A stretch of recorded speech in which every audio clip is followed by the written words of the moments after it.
en el siguiente tema, que es ya la segunda mitad del curso, con un tema sasasasazo, que es el de cefaleas, o sea, dolor de cabeza.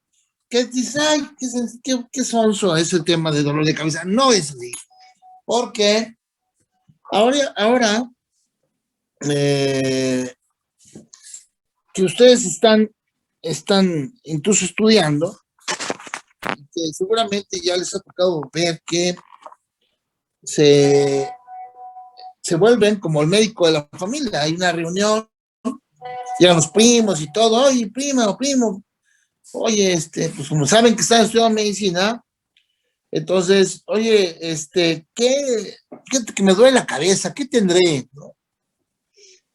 O el vecino o alguien.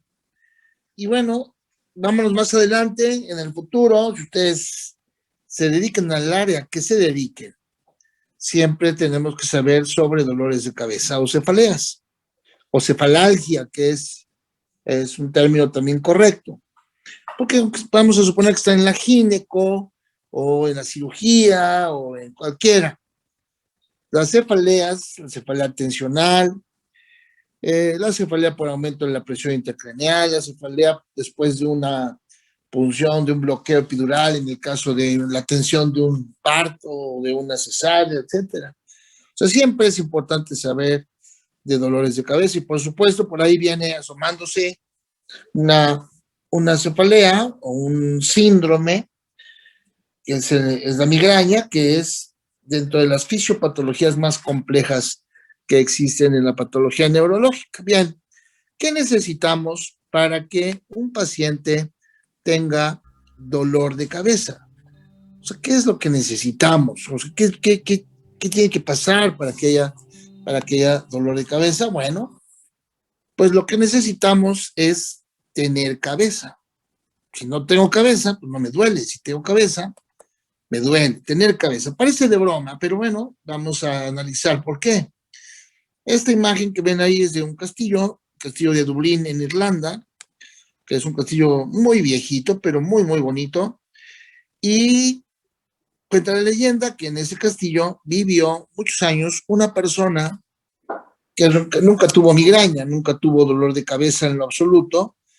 ¿Por qué? Pues porque no tenía cabeza. Es un personaje de ficción de la mitología celta, de por ahí de 1820, pero que además pues es solo mitología, que no tenía cabeza y que explica perfectamente por qué no le dolía la cabeza.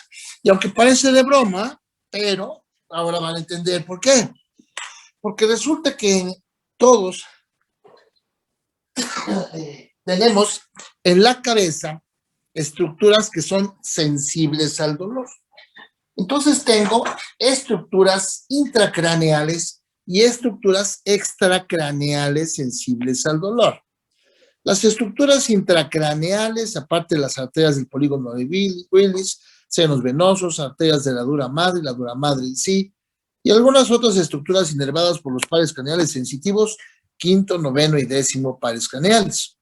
Mientras que las estructuras extracraneales sensibles al dolor empiezan por los músculos extracraneales, los senos faciales, la cavidad oral y las órbitas.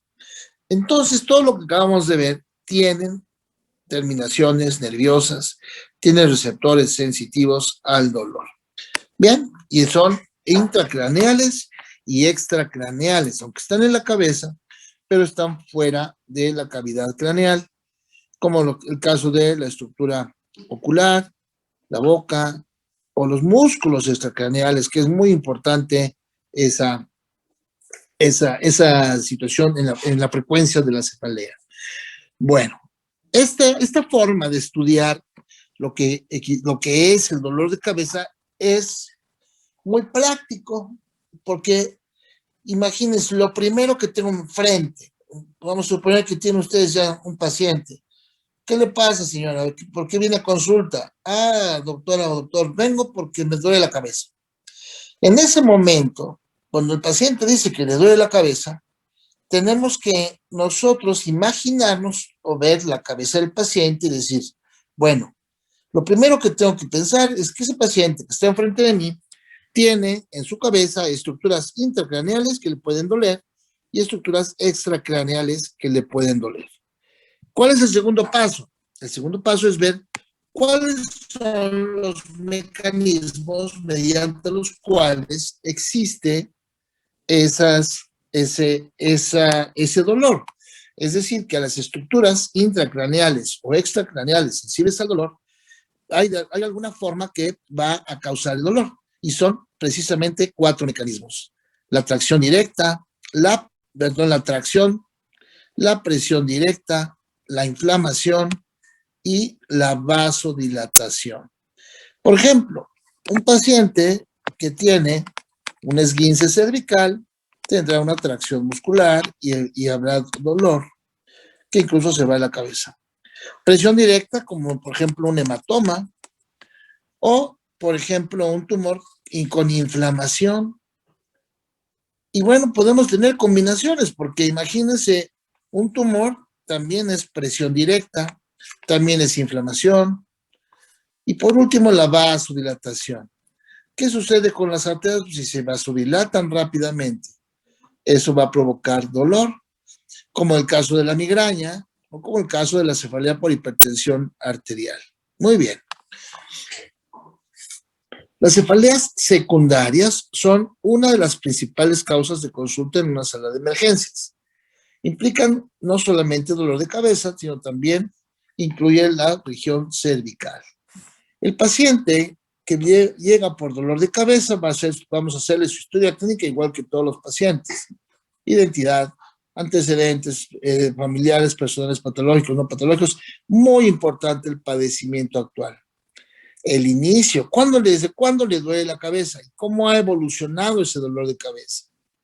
Y además, las enfermedades concomitantes y tratamientos previos. ¿Qué le han dado para su migraña, señora? Pues me ha dado esto. Ok. ¿Cómo los toma? Pues así. Y eso es importante por lo que vamos a ver cuando aparece una cefalea por abuso de analgésicos, como lo vamos a ver en un ratito más. La manifestación de la cefalea, que es una sensación individual, es decir, cada quien la siente diferente. No necesariamente nos puede doler a todos igual. Va a depender esa sensación de la intensidad del dolor, la causa que lo esté originando y la percepción tanto cognitiva como emocional de cada paciente. Lo que es un hecho es que si el paciente me dice que le duele mucho, seguramente le duele mucho. O sea, no puedo poner en duda y decir, no, ni es cierto, ni debe doler, nada más está haciendo. No, tenemos que siempre considerarlo real. ¿Por qué? Pues porque se nos puede escapar alguna causa grave de dolor de cabeza. Desde hace muchos años se ha dividido las enfermedades primarias y secundarias. Obviamente secundarias son causadas por lesiones o por problemas estructurales o inflamatorios, mientras que las primarias implicarán cambios vasculares como la migraña, la cefalea vascular no migrañosa, y las cefaleas tensionales, estructurales, depresivas, ansiedad crónica, etc. Bien, desde el 2018, la Asociación Internacional para las Cefaleas, IHS, presenta la nueva clasificación, la clasificación internacional de las cefaleas. Y como siempre, hay unas cefaleas primarias, están encabezadas, fíjense, la número 1 es la migraña, la número 2 es la cefalea de tipo tensional, luego 3, cefaleas trigeminales autonómicas y otras cefaleas primarias ya menos frecuentes. Y las cefaleas secundarias son cefaleas atribuidas a algo, a traumatismo, a enfermedad vascular cerebral, a enfermedad intracraneal no vascular, abuso de sustancias, a infección. Acabamos de revisar el tema, ¿se acuerdan de meningitis?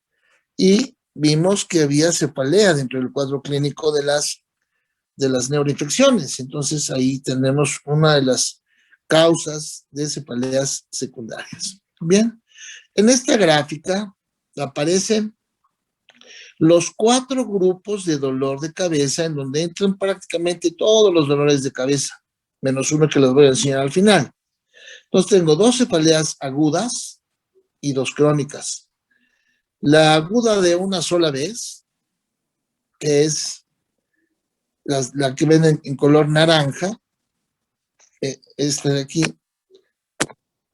la cefalea aguda de una sola vez. Aquí está la intensidad del dolor, leve, moderado y severo, 30 días, 60 días en cuanto a frecuencia o duración. Entonces, ¿qué pasa? Una cefalea aguda, por ejemplo, una neuroinfección, me da cefalea aguda.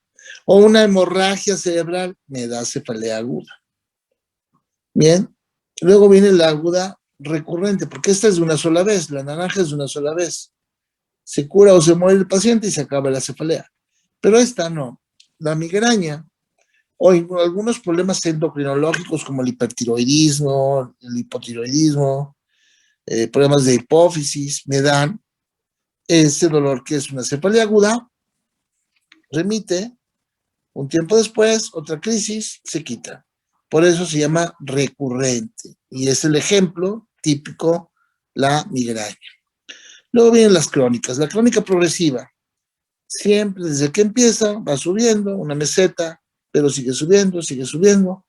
La crónica progresiva, desafortunadamente, es la que generalmente es por causas más agresivas, como los tumores cerebrales, la hidrocefalia, lesiones que van ocupando cada vez mayor espacio y que van siendo progresivas.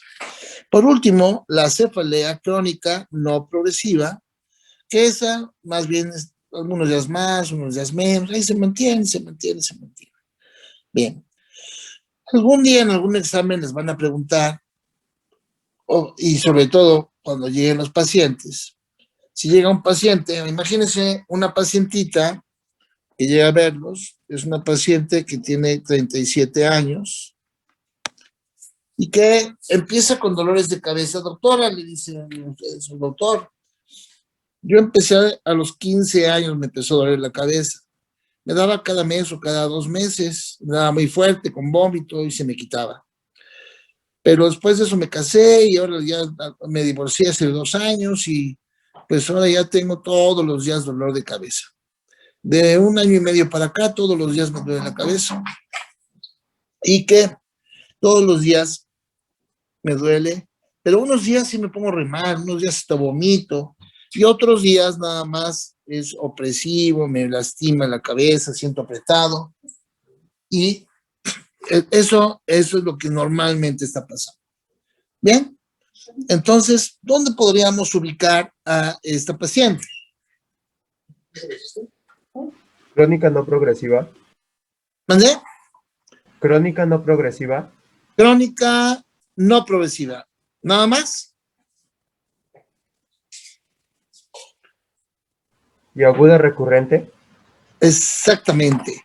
La asociación más común es efectivamente, esa es la asociación. Ella empezó a los 15 años con migrañas y ahora tiene una cefalea tensional, pero algún día le da la migraña.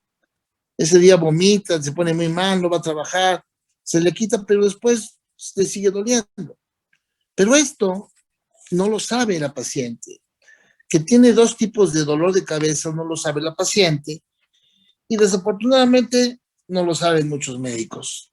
Va con el médico y le dice, cefalea tensional, señora, no se preocupe, y le da tratamiento para la cefalea tensional, pero sigue teniendo esta y esta automáticamente volverá a traer la cefalea tensional. O al revés, le dice es migraña y le da tratamiento para la migraña, pero la otra cefalea se queda. Entonces, lo normal es que tengamos esa asociación. Dentro de las cosas que más van a consultar ustedes va a ser dolor de cabeza. Y si no, lo van a ver. ¿Qué le pasó al señor? No, pues se fracturó la cadera y además tiene dolor de cabeza. Y el otro señor que tiene, no, pues él tiene hipertensión arterial, es diabético y le duele la cabeza. O sea, El dolor de cabeza va a ser algo presente en muchas patologías, ¿no? Bueno, entonces viene un problema. La señora esta que le estoy platicando del caso clínico, que tiene 37 años, ya llegó a consulta conmigo, ya me está diciendo que le daban dolores de cabeza desde los 15 años, pero que desde hace 2 años, año y medio, tiene un dolor de cabeza continuo. Uno de los días le da muy fuerte, con vómito, pero sigue todos los días, otra vez le vuelve a dar así fuerte, pero se vuelve y otra vez ya. Pero no termina la historia ahí. Lleva un año en que ha visto muchos médicos y ahora está tomando, a lo mejor me dice, doctor, es que tomo ya 4 bioelectros diarios. Empezó con 2, pero necesité 3, ahora necesito 4, y yo creo que si no me ayuda, si no se me quita el dolor, voy a ya tomarme 5 bioelectros diarios, porque me duele mucho la cabeza. Entonces se suma otro tipo de dolor. Cada vez que le sube el dolor de cabeza a la paciente, toma una pastilla. Baja el efecto del medicamento, sube el dolor, toma otra vez el analgésico, baja el dolor, pasa el efecto del medicamento, sube el dolor, y así nos vamos. Pero evidentemente, lunes, martes, se vuelve una cefalea crónica diaria, en la que voy subiendo la dosis del analgésico.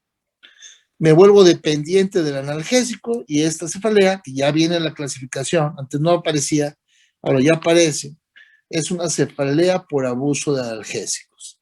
Y esto ya complica porque entonces ahora tengo 3 tipos de dolor de cabeza en esta paciente. Bien, ¿qué más información? Recuerden que hablábamos de unidad clínica. Más información para poder diagnóstico es, ¿y dónde le duele la cabeza, señora? Bueno, pues puede tener combinaciones de dolores. Por ejemplo, una cefalea tensional es una cefalea en banda opresiva, y algunos días me duele más de un lado, es migraña. Aunque puedo tener un tipo de migraña o un tipo de cefalea en brotes, que ya vamos a ver cuáles son, o tengo algo que se llama dolor facial atípico, que es aquí en el centro, y que debo hacer mi diagnóstico diferencial con problemas de senos paranasales, como la sinusitis. Bien.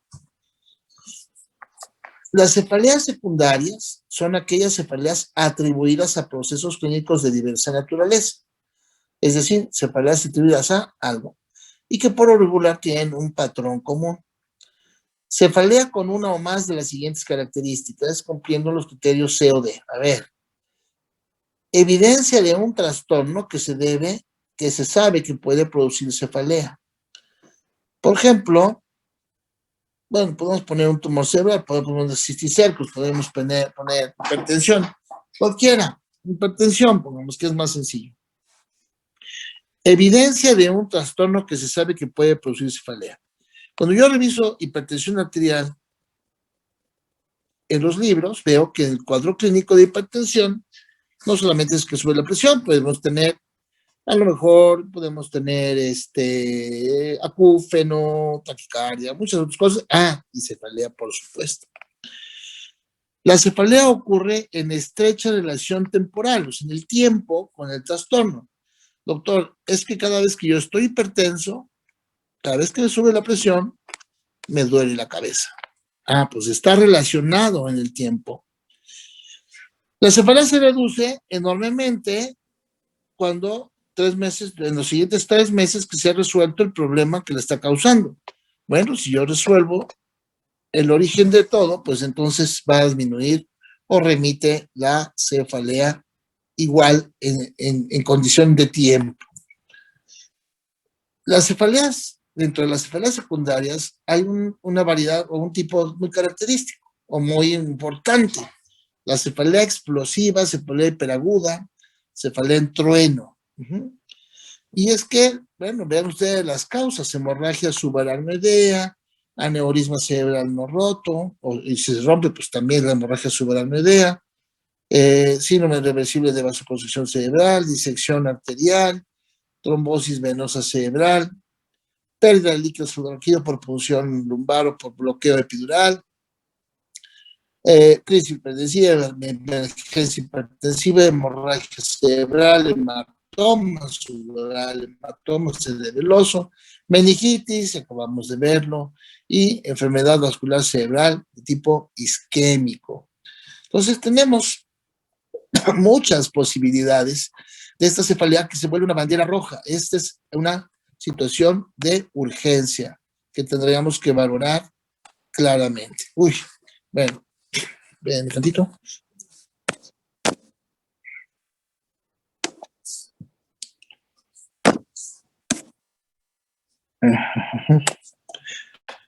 Dentro de las mismas causas, dentro de los mismos problemas, tenemos que hay cefaleas que van a ser parte importante de un cuadro muy agudo, con mucha complicación, como por ejemplo los pacientes con encefalitis, con infartos cerebrales, hematomas, abscesos cerebrales, hidrocefalia, hipertensión intracraneal, en donde la cefalea no es que pase a segundo término, sino no tenemos la información suficiente, porque el paciente está presentando un deterioro en sus funciones que no nos permiten averiguar más sobre la cefalea. Y dentro de estas, precisamente, la cefalea por aumento de la presión intracraneal. Ya habíamos revisado que una masa ocupativa aumenta la presión del líquido cefalorraquídeo del espacio subaracnoideo perióptico y posteriormente, primero del cráneo, con la presencia generalmente de una lesión ocupativa, y posteriormente del nervio óptico, y la presencia de papiledema, que vamos a tener como uno de los 3 datos de aumento de la presión intracraneal o del síndrome de aumento de la presión intracraneal. El borramiento de las papilas, eso aumenta. Y ahí está nuestro síndrome, ven, completando la visión borrosa del paciente y posteriormente la cefalea y el vómito. Un segundo, bueno.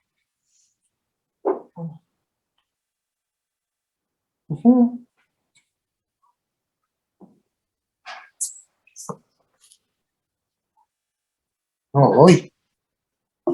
Es que mire, la indicación la puse a las 2 de la mañana. A la 1:30 puse la indicación, pero puse la para que se fuera hoy tempranito. Sí. Y adiós. Tumores cerebrales, hidrocefalia, meningoencefalitis, lo acabamos de ver, abscesos cerebrales, hematomas, cisticercos, CBC, etc.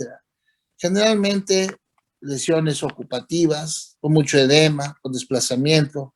¿Se acuerdan entonces el inicio de la plática de hoy? Los mecanismos,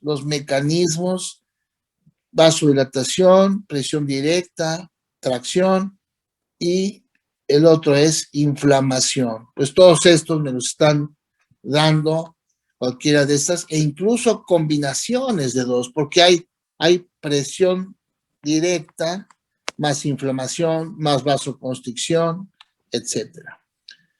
Bien, el aumento de la presión intracraneal lleva una ley que es la ley de Monroe-Kelly, en donde el aumento de alguna de las estructuras intracraneales, por ejemplo, el parénquima, la circulación o líquido cefalorraquídeo, aquí están los porcentajes que tenemos en un momento dado. Así es de que a mayor volumen, mayor presión. ¿Ok? Entonces, un tumor que va creciendo paulatinamente, pues me va creciendo en volumen y al mismo tiempo me va subiendo la presión intracraneal. Las cefaleas secundarias son las menos prevalentes, sí, sin embargo, pues siempre deben ser preocupantes.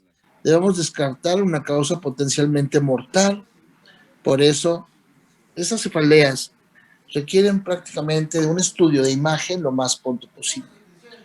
De ahí que la tomografía, que es con la que mayor contamos contamos en la mayor parte de las instituciones y en más parte de hospitales y clínicas, etcétera, pues es el estudio ideal, sobre todo para descartar un aumento de la presión intracraneal.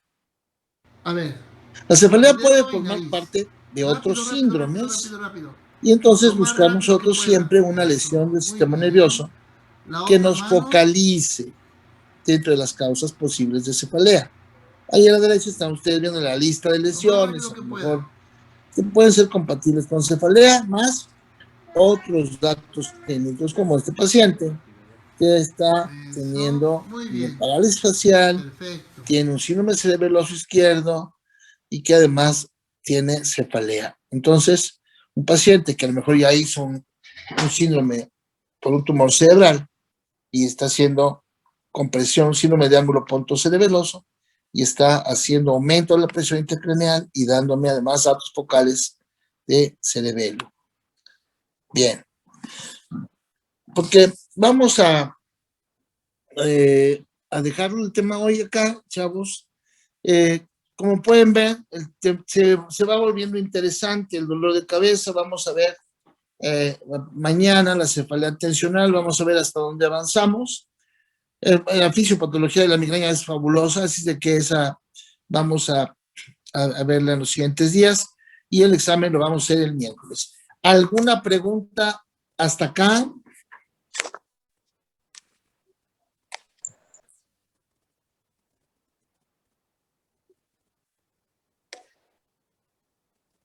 Yo tengo una pregunta, doctor.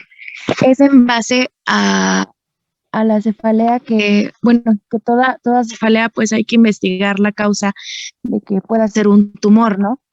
O algo más preocupante. Entonces, en ese caso, pues obviamente primero se hace la exploración física y de ahí siempre se manda para descartar el estudio de gabinete o, o con la exploración física, si le descartamos con la exploración física ya no hacemos, ya no le mandamos estudios. Bueno. Y lo tratamos con clínica. Sí, muy bien. De eso vamos a platicar, porque por ahí dentro del estudio tenemos que pensar en una cefalea por aumento de la presión intracraneal, que es básicamente eso. Obviamente la cefalea en trueno, cefalea aguda o hiperaguda, pues es una urgencia y esas todas necesitan estudios.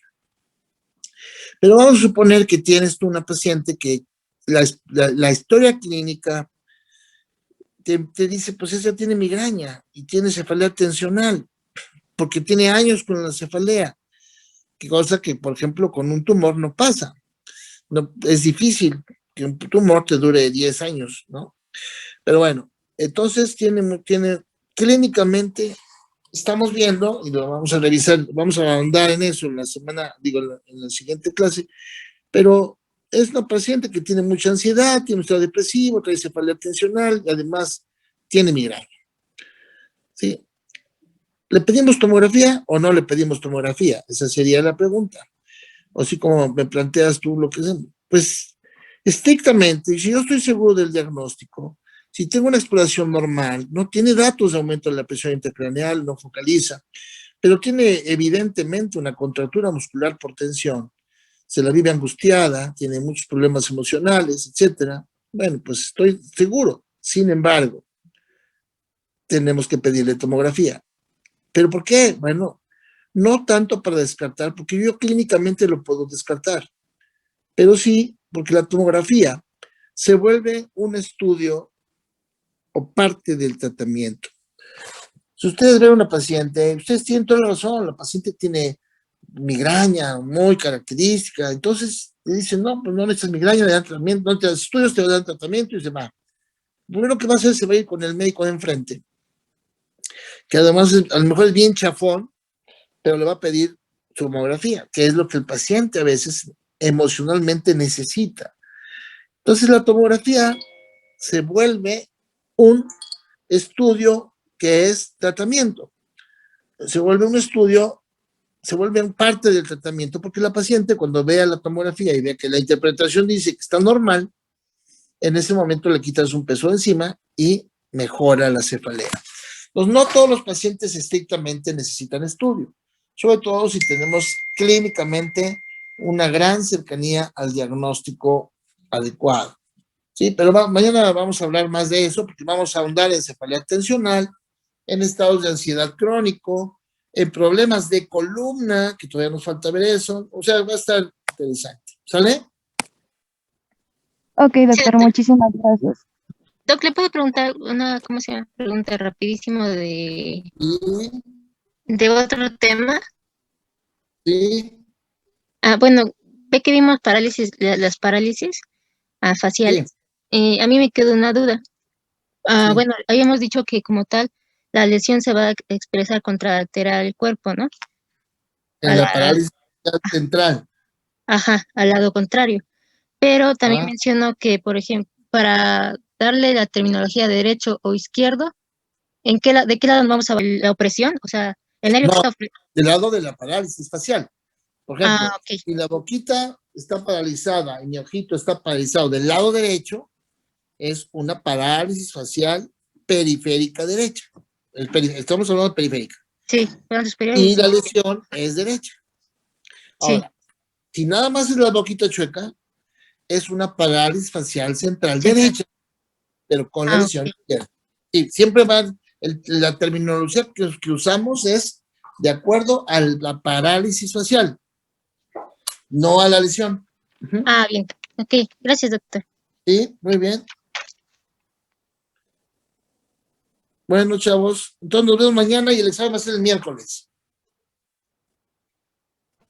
Sí, doctor, gracias. Hasta luego. Gracias, doctor.